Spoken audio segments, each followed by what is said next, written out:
areas. I encourage them and I emphasize the crucial importance of this process. We cannot say, I say that for the third time, that this process was concluded. This process was not concluded. Only 2 documents were produced, very important documents. We need to have the reaction of the churches, and we must continue this very important process. You have cleared it. Yes. The last question I must ask. See, we are in WCC, we are in dialogue in Pro-Oriental, and all other inter-churches, all other churches. Why don't we have a common platform of all primates of at least Oriental Orthodox churches once in 5 years, so that we can exchange, interact together? No, let the division be there. Let the division be there. Let us have a common platform once in 5 years of all primates of Oriental churches, and then of East, with East.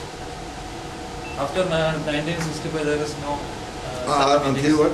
1965. Yes. There is no such a. Well, I'm very happy that you're raising this very fundamental question. I think this is a necessity for our churches. We belong to one family. We have common heritage. We are in unity. And it is very important that you see this unity of our family be given more and more practical expression in the life of our churches. This is very important. For different, you see, historical reasons, we have not been able to meet. And after 65, in Addis Ababa, as you know, a standing committee was set, and this committee started a very important process in terms of promoting collaboration between the churches of the Oriental family. But again, for different reasons, this process was not able to continue after a certain period of time.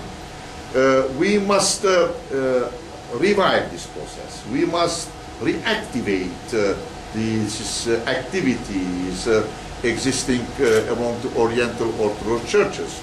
I am sure you know that some 12 or 13 years ago, we took a similar initiative within the context of the Middle East. Our church, with the Coptic and the Syrian Orthodox Church of Antioch, we did try to continue this process, but within the context of the Middle East.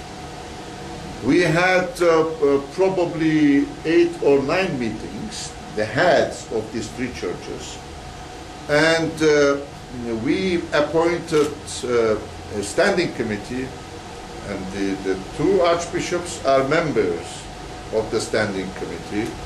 But I believe that this is not enough. We need to enlarge, to broaden the scope of our activities by including the other members of the same family.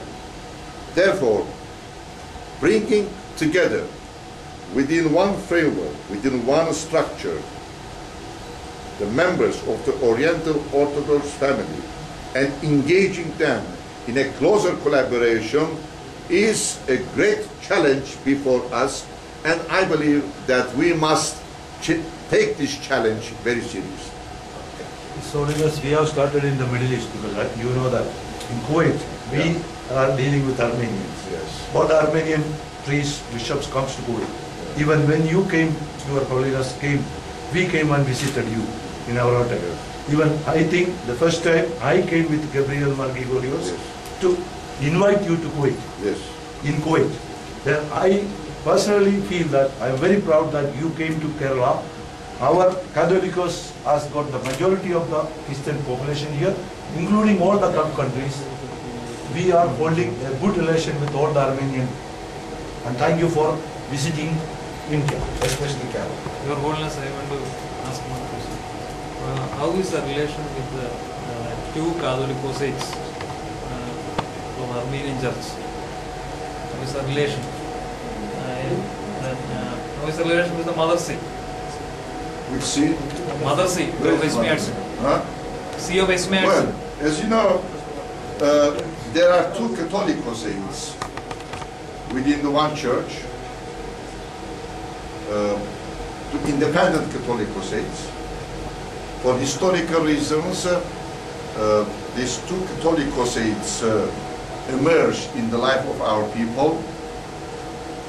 Today, we don't have any problem, and there is a good collaboration between the Catholic saint of Echmiadzin and the Catholic saint of Cilicia. Then I want to ask, Yes.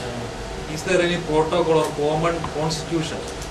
Any what? Is there any protocol or common? I mean, We don't need any protocol, any guidelines, any bylaws, because as I said, we belong to one people, to one church, and within the one church there are two independent Catholic saints with their respective jurisdictions.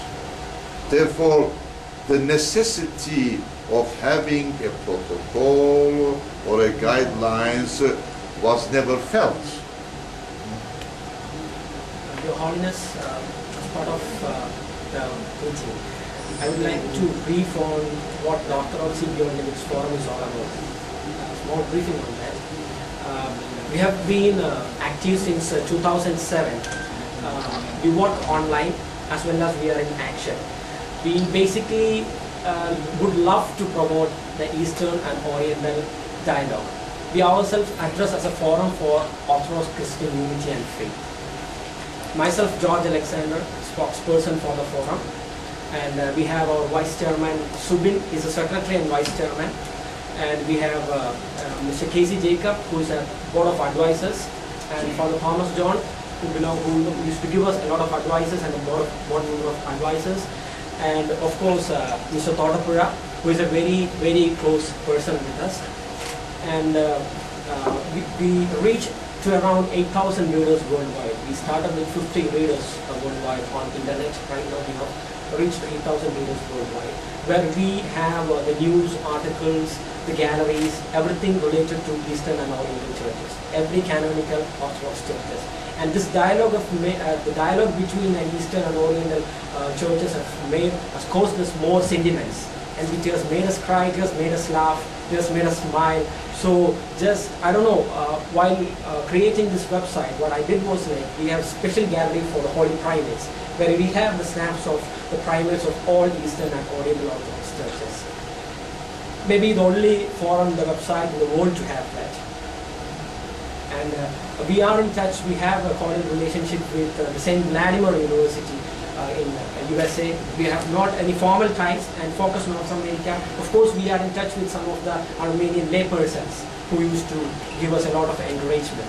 And Your Holiness, especially the work done by the Catholicos in Antillas, is absolutely appreciable, especially the dialogue Your Holiness had with you on globalization, because we are always following the website of the Catholicos of Cilicia.